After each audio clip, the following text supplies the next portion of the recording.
बिस्मिल्लाहिर्रहमानिर्रहीम, अस्सलाम वालेकुम जी। 9th class. आज हमारा टॉपिक है एवोगैड्रोस नंबर, जो कि अमेडो एवोगैड्रो ने दिया था। इस साइंटिस्ट ने ये कहा था कि जो एटम्स होते हैं, मॉलिक्यूल्स होते हैं या फार्मूला यूनिट्स होते हैं, उनको काउंट करना बहुत ज़्यादा मुश्किल होता था। तो इसलिए इसने एक नंबर दिया जिसको बुनियाद बनाकर सारे एटम्स जो हैं या मॉलिक्यूल्स हैं या फार्मूला यूनिट्स हैं, उनके अंदर जो मौजूद पार्टिकल्स हैं उनको काउंट किया जा सकता है। तो इसने एक नंबर दिया, वो नंबर जो है हमारे पास एवोगैड्रो नंबर के नाम से जाना जाता है। उसको एक सिंबल से ज़ाहिर किया जाता है और उसके बाद उसके ज़रिए हम किसी भी एटम में मौजूद पार्टिकल्स, किसी भी मॉलिक्यूल के अंदर मौजूद पार्टिकल्स और किसी भी फार्मूला यूनिट के अंदर मौजूद पार्टिकल्स के बारे में जान सकते हैं। यहाँ पे हम स्टार्ट करेंगे सबसे पहले एवोगैड्रो नंबर की डेफिनेशन। तो ये डेफिनेशन है, it is a collection of 6.02 10⁻23 particles. तो ये 6.02 की ताकत 23 जो ज़र्रात हैं उनके मजमूए को हम एवोगैड्रो नंबर कहते हैं। तो ये वाला जो नंबर है, ये वाला हमारे पास एवोगैड्रो नंबर है। उसके बाद इसको किससे ज़ाहिर किया जाता है, इसकी बारी आती है जी। इसको ज़ाहिर किया जाता है जी NA, represented by NA। Capital N लिखेंगे और कैपिटल A लिखेंगे, लेकिन N जो है वो ऊपर लिखेंगे और N के राइट, एक्सट्रीम राइट पर, ठीक है, एक्सट्रीम राइट पोजीशन पर हम उसे A कैपिटल लिखेंगे। तो N कैपिटल A जो इसका सिंबल है। उसके बाद इक्विवेलेंट टू 1 मोल। तो ये जो पार्टिकल इतने, ये 1 मोल के बराबर होते हैं। किसी भी चीज़ का 1 मोल हाइड्रोजन, 1 मोल कार्बन, 1 मोल ऑक्सीजन, 1 मोल नाइट्रोजन, कोई भी चीज़ हमारे पास, कोई भी एटम, कोई भी मॉलिक्यूल, कोई भी फार्मूला यूनिट हमारे पास 1 मोल होगा तो उसमें पार्टिकल 6.02 10⁻23 होंगे एवोगैड्रो के मुताबिक, ठीक है। अब यहाँ पे मैंने डिफरेंट एग्जांपल्स कोट किए हैं, अगर इन पे आप गौर करें। सबसे पहले मैंने कहा है कि अगर हम एटम्स लें कार्बन के 6.02 10⁻23, अगर हम एटम्स लें कार्बन के तो वो 1 मोल ऑफ कार्बन के इक्वल होगा। उसके बाद अगर हम 6.02 10⁻23 एटम्स ऑफ हाइड्रोजन लें तो वो भी हमारे पास 1 मोल ऑफ हाइड्रोजन होगा। तो किसी भी चीज़ का 1 मोल जो है उसमें पार्टिकल्स जो होंगे वो हमारे पास 6.02 10 की ताकत 23 के बराबर होंगे।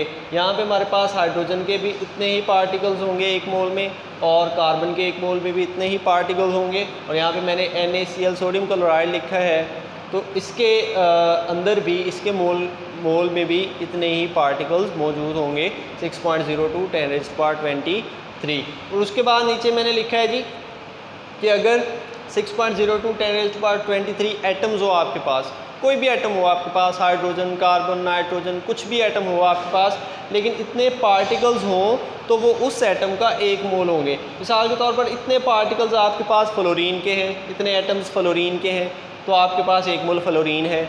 अगर इतने एटम्स आपके पास क्लोरीन के हैं तो आपके पास 1 मोल क्लोरीन है। अगर इतने एटम्स आपके पास ब्रोमीन के हैं तो आपके पास 1 मोल ब्रोमीन वहाँ पे मौजूद है। और अगर इतने ही एटम्स आपके पास जो हैं वो कार्बन के हैं तो आपके पास 1 मोल कार्बन है। उसके बाद आ जाता है जी, अगर इतने एटम्स आपके पास किसी मॉलिक्यूल के हैं, एटम को छोड़ के हम मॉलिक्यूल पे आ गए, जो 1 या 2 या 2 से ज़्यादा एटम्स की कलेक्शन होता है। अगर किसी मॉलिक्यूल की जो इतने एटम्स हमारे पास मौजूद हैं, इतने पार्टिकल्स, तो वो भी हमारे पास 1 मोल होंगे। मिसाल के तौर पर अगर NaCl के आपके पास 6.02 10⁻23 पार्टिकल्स हैं आपके पास, तो आपके पास 1 मोल ऑफ NaCl है।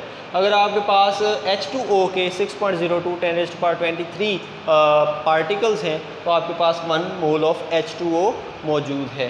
उसके बाद नीचे आ जाते हैं जी फार्मूला यूनिट पे, कि 6.02 10⁻23 फार्मूला यूनिट, ये भी क्या होता है 1 मोल। कोई भी आने कंपाउंड अगर उसका फार्मूला लिखा हुआ है, आपको पता है, ठीक है, कैल्शियम कार्बोनेट या NaCl, ठीक है, हमारे पास NaCl की ज़्यादा एग्जांपल लेते हैं।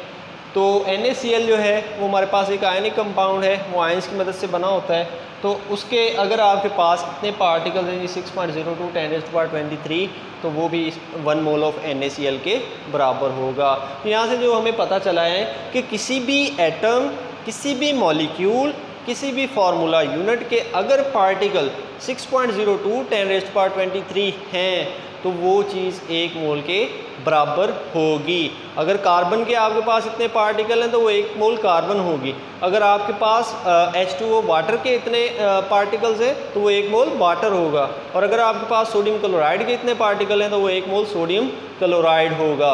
उसके बाद हमारे पास नेक्स्ट आ जाते हैं जी पानी और सोडियम क्लोराइड की एग्जांपल्स यहाँ पे 2 कोट की हुई हैं। अगर आप पानी पे गौर करें, पानी का फार्मूला H2O है, तो उस पर आप गौर करें तो उसमें हाइड्रोजन 2 एटम हैं और ऑक्सीजन 1 एटम है। अगर हम कहते हैं कि हम इसमें हाइड्रोजन के पार्टिकल्स की तादाद अलहदा जानना चाहते हैं कि कितने उसके पार्टिकल होंगे और ऑक्सीजन के पार्टिकल्स की तादाद जो है अलहदा जानना चाहते हैं, तो आप क्या करेंगे जी, H2O पे अगर गौर करें 2 एटम उसमें हाइड्रोजन के हैं और 1 एटम उसमें ऑक्सीजन का है। तो इसका मतलब क्या होगा जी, एटम्स ऑफ हाइड्रोजन वो कितने होंगे, 2 × 6.2 × 10 की ताकत 23। 2 क्यों लगाया है, क्योंकि इसके एटम यहाँ पे 2 हैं। तो हम पानी को देख रहे हैं 2 एटम, तो पार्टिकल्स 1 के तो इतने होते हैं, तो 2 के क्या होंगे, 2 से ज़रब दे देंगे। उसके बाद एटम ऑफ ऑक्सीजन, ऑक्सीजन का एटम ही 1 है, 1 एटम है, मतलब क्या होगा उसका, उसमें 1 एटम के पार्टिकल हैं। 1 एटम के पार्टिकल कितने हैं हम यहाँ से सीख चुके हैं, कितने हैं जी, 6.02 10⁻23। तो इतने एटम्स ऑफ ऑक्सीजन है इसमें और 2 से ज़रब दे के इसमें हाइड्रोजन के एटम्स बनते हैं। उसके बाद हम सोडियम क्लोराइड पे आ जाते हैं। अगर आप सोडियम क्लोराइड पे गौर करें, NaCl उसका फार्मूला है, उसमें Na 1 है और Cl भी 1 है यहाँ पे, ठीक है। तो Na जो अगर Na के आप पार्टिकल देखना शुरू कर दें तो Na के पार्टिकल, सोडियम के पार्टिकल हमारे पास 6.02 10⁻23 होंगे। इसी तरह अगर आप क्लोरीन के पार्टिकल्स पे आ जाते हैं तो उसके भी इतने ही होंगे, 6.02 10⁻23, क्योंकि हमने बात ये की है कि अगर 1 मोल एटम हो तो उसमें इतने पार्टिकल होंगे, 1 मोल मॉलिक्यूल हो तो उसमें भी इतने पार्टिकल होंगे, 1 मोल फार्मूला यूनिट हो तो उसमें भी इतने ही पार्टिकल मौजूद होंगे। यहाँ पे एटम्स ऑफ NaCl अगर आप बात करते हैं, NaCl में टोटल कितने पार्टिकल्स होंगे, तो वो भी 6.02 10⁻23 NaCl के पार्टिकल्स होंगे। और अगर आप वाटर की बात करते हैं तो उसमें कितने एटम्स होंगे जी उसके H2O में, तो वो भी 6.02 10⁻23 हमारे पास एटम्स, मॉलिक्यूल्स या पार्टिकल्स सब कुछ एक ही बात है, तो इतने ही वो होंगे यहाँ पे हमारे पास।